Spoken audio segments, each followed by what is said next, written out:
Ladies ಯಾರು bike taxis ನ book ಮಾಡ್ತಾ ಇದೀರಾ? ನೀವೆಲ್ಲರೂ ಈ ವಿಡಿಯೋ ಕಂಪ್ಲೀಟ್ ಆಗಿ ನೋಡ್ಲೇಬೇಕು. ಚೆನ್ನೈಯಲ್ಲಿ ಒಬ್ಬ ಬೈಕ್ ಟ್ಯಾಕ್ಸಿ ಕೆಲಸ ಮಾಡೋವನು, ಬೈಕ್ ಟ್ಯಾಕ್ಸಿ ರೈಡರ್ ಒಂದು ತ್ರಿಪುರ ಹೆಣ್ಮಗಳನ್ನ ರೇಪ್ ಮಾಡಿದ್ದಾನೆ. ಈ ತ್ರಿಪುರ ಮೂಲದ ಹೆಣ್ಮಗಳು ಬೈಕ್ ಟ್ಯಾಕ್ಸಿನ ಬುಕ್ ಮಾಡ್ತಾಳೆ. ಆ ಬೈಕ್ ಟ್ಯಾಕ್ಸಿ ಬುಕ್ ಮಾಡಿದಾಗ ಆ ವ್ಯಕ್ತಿ ಬರ್ತಾನೆ. ಅವಳು ಗೂಗಲ್ ಮ್ಯಾಪ್ ಅಲ್ಲಿ ನೋಡ್ತಾ ಇರ್ತಾಳೆ.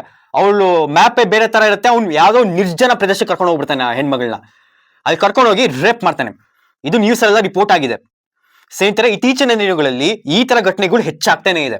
Aggregator companies basic back ground verification ಮಾಡ್ತಾ ಇಲ್ಲ ಕರೆಕ್ಟ್ ಆಗಿ. ಬರೀ ಆಧಾರ್ ಕಾರ್ಡ್ ಇದ್ರೆ ಮಾತ್ರ ಸೇರಿಸ್ಕೊಂಡ್ಬಿಡ್ತಾರೆ ಪ್ರತಿಯೊಬ್ಬರನ್ನು. ಅದು ಬಿಟ್ಟು ಬೇರೆ ಎಕ್ಸ್ಟ್ರಾ ಡಾಕ್ಯುಮೆಂಟ್ಸ್ ಯಾಕೆ ಕೇಳ್ತಾ ಇಲ್ಲ ಇವರು?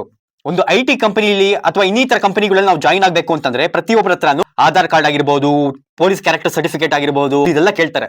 ಬಟ್ ಆದ್ರೆ ಈ ಅಗ್ರಿಗೇಟರ್ ಕಂಪನಿ ಬರೀ ಒಂದು ಆಧಾರ್ ಕಾರ್ಡ್ ಇದ್ರೆ ಸಾಕು, ನಿಮ್ಮ ID ಕ್ರಿಯೇಟ್ ಮಾಡಿ ಕೊಟ್ಬಿಡ್ತಾರೆ. ಇತ್ತೀಚಿನ ದಿನಗಳಲ್ಲಿ ಇಂತಹ ಅಗ್ರಿಗೇಟರ್ ಕಂಪನಿಗಳಲ್ಲಿ ಬಾಂಗ್ಲಾದೇಶಿಗಳು ಹೆಚ್ಚಿನ ಸಂಖ್ಯೆ ಸೇರ್ತಾ ಇದ್ದಾರೆ ಕೆಲಸಕ್ಕೆ. ಜಸ್ಟ್ ಒಂದು ಆಧಾರ್ ಕಾರ್ಡ್ ಇಟ್ಕೊಂಡು ಒಂದು ಬ್ಯಾಂಕ್ ಅಕೌಂಟ್ ಕ್ರಿಯೇಟ್ ಮಾಡ್ಕೊಂಡು ಕೆಲಸಕ್ಕೆ ಸೇರ್ಕೊಳ್ತಾ ಇದ್ದಾರೆ. ಸೊ ಇದ್ರೆ ಇಂತಹ ಘಟನೆಗಳು ಹೆಚ್ಚಾಗ್ತಾನೆ ಇದೆ.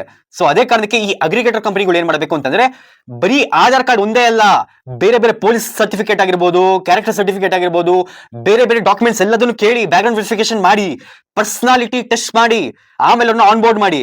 ಸುಮ್ನೆ ಪ್ರತಿಯೊಬ್ರು ಬರ್ತಾರೆ ಅಂತ ಹೇಳಿ ಅವ್ರ ಆಧಾರ್ ಕಾರ್ಡ್ ನೋಡ್ಕೊಂಡು ಆನ್ ಬೋರ್ಡ್ ಮಾಡ್ತೀರಾ ಎಲ್ಲರನ್ನು. ಅದರಿಂದಾನೇ ಇಂತಹ ಘಟನೆಗಳು ಹೆಚ್ಚಾಗ್ತಿರ್ತಕ್ಕಂಥದ್ದು.